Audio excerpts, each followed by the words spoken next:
Guys कैसे हैं? एक बार फिर से स्वागत है मेरे यूट्यूब चैनल पर। मैं आज आपको लेकर आया हूँ नाहरगढ़ फोर्ट और बात करेंगे यहाँ के इतिहास के बारे में। तो बने रहिए मेरे साथ और चलते हैं फोर्ट के अंदर।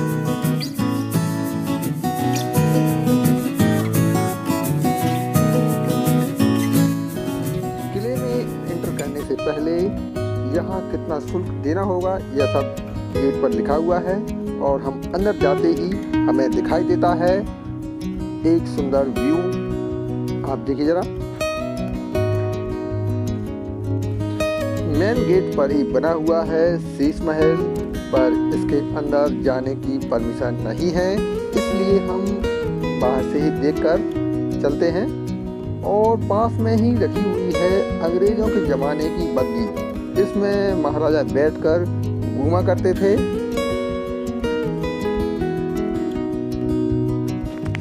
दोस्तों एक बात और जानने लायक है, यह जो किला बना हुआ है वह सबसे ऊंची पहाड़ी पर बना हुआ है।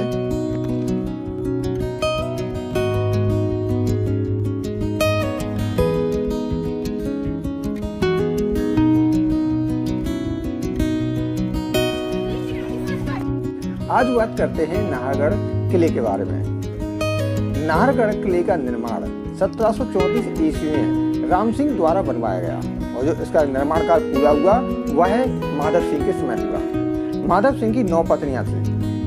9 पत्नियों में आपस में लड़ाई ना हो इसलिए इस किले के अंदर 9 महल एक जैसे बनवाए गए हैं। वह अंदर चलकर देखते हैं। और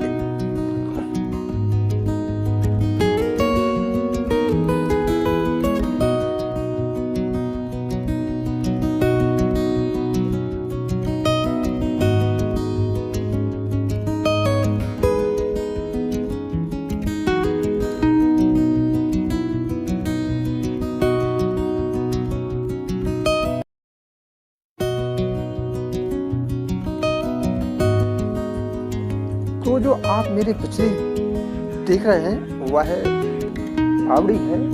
बरसात के समय में जो महलों में पानी इकट्ठा हुआ करता था वह नालियों के माध्यम से फिल्टर होकर, जो आज के समय में हम अंडरग्राउंड नालियां बनवाते हैं वैसी ही नालियां उस जमाने में बनवाई गई थी, जिससे पानी फिल्टर होकर इस बाग में इकट्ठा होता था और इस पानी का उपयोग कई अन्य कामों में लिया जाता था।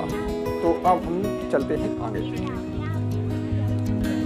इस महल के निर्माण की एक बहुत ही रोचक या इंटरेस्टिंग कहानी है। कहा जाता है कि जब इस किले का निर्माण कार्य चल रहा था तो मजदूर जितना भी काम करके शाम को जाते थे और सुबह आकर देखते थे तो सारा निर्माण कार्य टूटा हुआ पाते थे।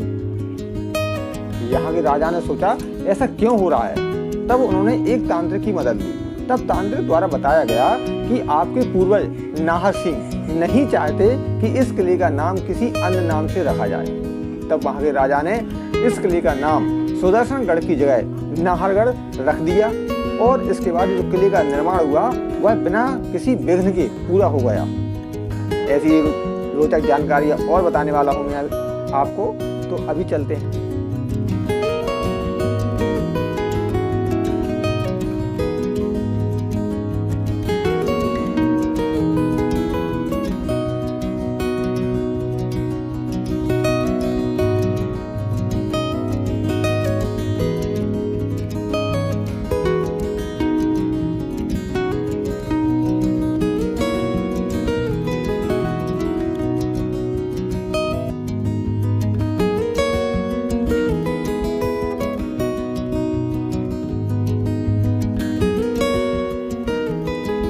अब हम आ गए हैं किले के मेन गेट के पास और हमें दिखाई देंगी 2 यहाँ रखी हुई हैं तोपें। अब हम चलते हैं अंदर।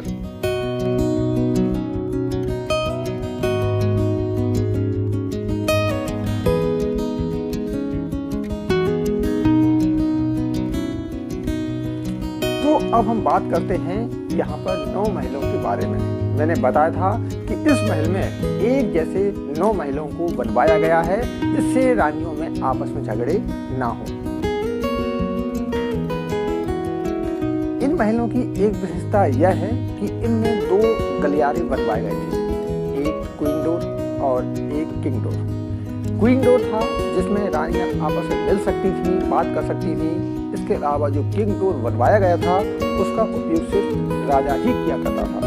राजा कब किस रानी के साथ मिलना चाहता है वह पिछले महल के जो पिछला भाग था उसमें जो किंग डोर बनवाया गया था उसमें जाके किसी भी रानी से मिल सकता था, जिससे रानियों को आपस में मालूम भी नहीं होता था कि राजा किस रानी के साथ मिल रहा है, जिससे रानियों में आपस में झगड़े भी नहीं होते थे। तो मैं आपको बताता हूँ किंग डोर और क्वीन डोर। तो चलिए मेरे साथ।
यह महल का ऊपरी भाग है। इसमें 9 महल एक समान बनवाए गए हैं जिससे रानियों में आपस में झगड़े ना हो। आप देख सकते हैं सारे महल एक जैसे बनवाए गए हैं। आप पूरा महल घूमेंगे आपको कुछ भी अंतर दिखाई नहीं देगा।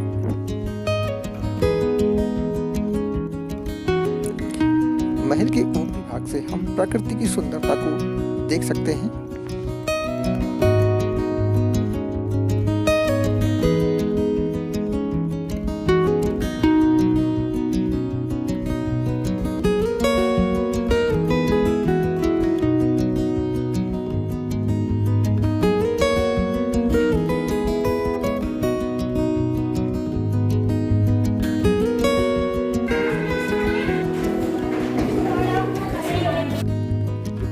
इस महल में 2 भागों में बनवाया गया है, निचला भाग और ऊपरी भाग।